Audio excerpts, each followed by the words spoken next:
Ketika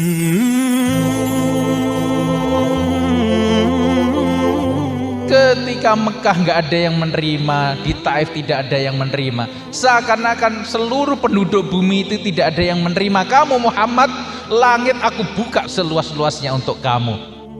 Jamaah sekalian, kalau kita mengalami kesulitan seperti Kanjeng Nabi itu rasane semua pintu tertutup karena tidak lagi ada yang percaya ke kita.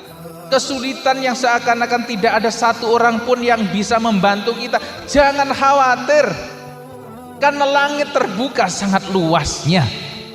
Kesanalah, ya, kesanalah kita bermohon. Itu pelajaran dari Isra Mi'raj. Maka Rasulullah SAW dihibur itu ketika di Taif ada yang masuk Islam dari bangsa jin. Ketika manusia tidak ada yang beriman, ada bangsa yang lain yang masuk Islam, yaitu bangsa jin, sebab turunnya surat Al-Jin itu. Karena Rasulullah itu juga nabi lil alamin. Beliau itu nabinya menungso lan nabinya untuk jin, untuk semua makhluk. Maka Rasulullah dihibur dengan itu.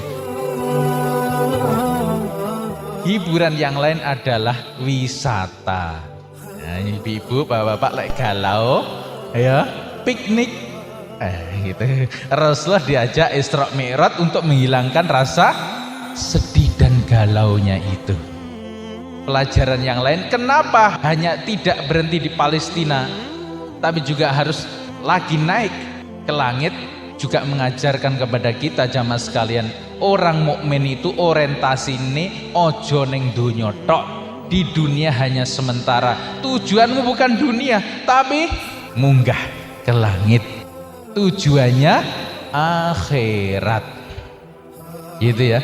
Jadi kalau ngaji Isra Mi'raj itu rane entek-entek, banyak sisinya. Bahkan bagaimana nasib umat Islam dan orang-orang Yahudi, semuanya ada dalam peristiwa Isra dan Mi'raj itu. Tapi yang terpenting jamaah sekalian yang dirahmati Allah, kalau kita ngaji Isra Mi'raj diawali dengan subhana, kalimat tasbih, maka semua surat yang diawali dengan tasbih berarti akan berbicara tentang fi'lullah, pekerjaan Allah. Maka apa yang dilakukan oleh Allah mesti sangat hebat. Biasanya kalau Allah sudah menunjukkan kehebatannya, maka ayat itu ditutup dengan innallaha ala kulli syai'in qadir, atau nama-nama yang hebat Allah. Tapi kenapa? Innahu huwas sami'ul basir.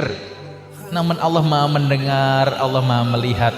Itu mengisyaratkan, karena Rasulullah ketika di Taif dan putus asa kala itu mengatakan, ya Allah, akan engkau serahkan kepada siapa aku ini?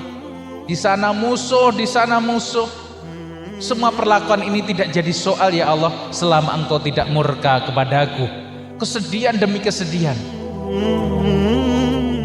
Maka dijawab oleh Allah Subhanahu wa taala dari ayat pertama surat Al-Isra, innahu huwas sami'ul basir. Hai Muhammad, aku maha mendengar doa-doamu itu, aku maha melihat segala peristiwa yang menimpamu.